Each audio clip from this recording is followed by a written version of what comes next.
உடல் சோர்வா இருக்கா? உங்க எடை திடீர்னு கூடிடுச்சா? முடி அதிகமாக கொட்டுதா? மாதவிலக்கு பிரச்சனையா? மன உளைச்சலா இருக்கா? இதெல்லாம் உங்களை சங்கடப்படுத்துதா? தைராய்டு மாத்திரையை வாழ்நாள் முழுவதும் சாப்பிடணுமேன்னு கவலைப்படுறீங்களா? கவலையை விடுங்க. மாத்திரை இல்லாமலேயே தைராய்டு பிரச்சனையை சீராக்க முடியும்னு சொன்னால் நம்புவீங்களா? அது எப்படின்னு இந்த வீடியோவில் பார்க்கலாம் வாங்க. உள்ளுறுப்புகள் அனைத்தும் யாருடைய உத்தரவுக்கும் காத்திருக்காமல் முறையாக அதன் பணியை செய்து கொண்டே இருக்கும். அப்படி இயங்கிக் கொண்டிருக்கும் உறுப்புகளில் நமது உடலின் எடையை அதிகமாகாமலும் குறையாமலும் கவனிப்பதற்கு என்றே ஒரு உறுப்பு இயங்குகிறது. அதுதான் தைராய்டு சுரப்பி. இந்த சுரப்பி நம்ம கழுத்தில் பட்டாம்பூச்சி வடிவத்தில் இருக்கும். இது சுரக்கிற ஹார்மோன்கள் தான் நம்ம உடலின் வளர்ச்சி, செரிமானம் மற்றும் வளர்சிதை மாற்றத்தை கட்டுப்படுத்திக்கிட்டு இருக்கு. இதில் 2 வகை இருக்கு. ஒன்று ஹைப்போதைராய்டு. இது ஹார்மோன்கள் சுரப்பது குறைவாக இருக்கும். இரண்டாவது ஹைப்பர் தைராய்டு. இதில் ஹார்மோன் உற்பத்தி அதிகமாக இருக்கும். 90% பெண்கள் ஹைப்போதைராய்டு பிரச்சனையை தான் சந்திக்கிறாங்க. இதன் அறிகுறிகள் என்னன்னா, உடல் எடை காரணம் இல்லாமல் அதிகரிக்கும்.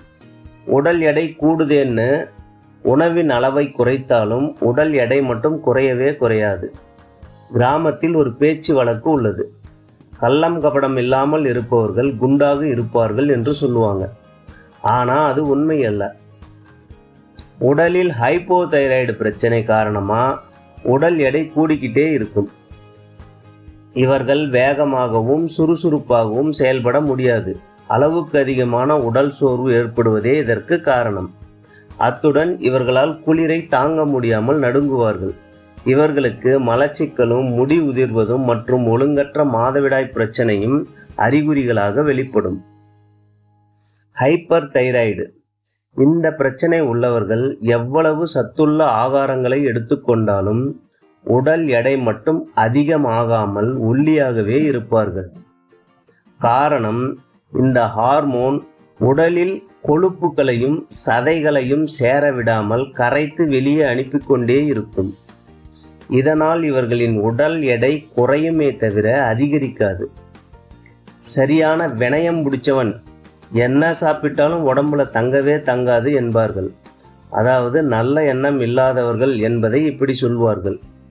இன்று வரை இது கிராமங்களில் பேச்சு வழக்காக உள்ளது. இதற்கு காரணம் ஹைப்பர் தைராய்டு மட்டுமே. இவர்களுக்கு படபடப்பும் அதிக வியர்வையும் மற்றும் தூக்கமின்மை போன்ற பாதிப்புகளும் உண்டாகும். மன அழுத்தமும் சரியான உணவு முறை பழக்கம் இல்லாததும் உறக்கம் பற்றாக்குறையும் மற்றும் போதுமான உடல் உழைப்பும் இல்லாததுமே இதற்கு காரணமாக உள்ளது. நீங்க எளிமையாக கடைபிடிக்க சில உணவு முறைகள். தினமும் ஒரு கை அளவு பொரி சாப்பிடுங்கள். சவ் சவ் என்னும் சீமை கத்திரிக்காய் அடிக்கடி உணவில் சேருங்கள். தேங்காய் பூ கிடைக்கும் காலங்களில் தவறாமல் எடுத்துக்கொள்ளுங்கள். முற்றிய தேங்காய் முளைத்திருக்கும் போது அதை உடைத்தால் உள்ளே வெண்மை நிறத்தில் ஒரு பூ இருக்கும். அதைத்தான் சாப்பிட வேண்டும். இதற்கு நேரடி சிகிச்சை மட்டுமே நிரந்தர தீர்வை கொடுக்க முடியும். ஏனென்றால் தைராய்டு பிரச்சனை என்பது ஹார்மோன் உற்பத்தியில் ஏற்படும் சிக்கல். இதற்கு உள் உறுப்புகளை தூண்டி அதன் செயல்பாட்டை ஒழுங்குபடுத்த வேண்டும். இதன் மூலம் அதை இயல்பாக இயங்க வைக்க முடியும். பாத நரம்பியல் சிகிச்சையும் வர்ம சிகிச்சையும் அக்குபஞ்சர் சிகிச்சையும் சேர்த்து எடுக்கும்போது உடலில் வெளிவர காத்திருக்கும் மற்ற பிரச்சனைகளையும் சேர்த்து குணப்படுத்திவிடும்.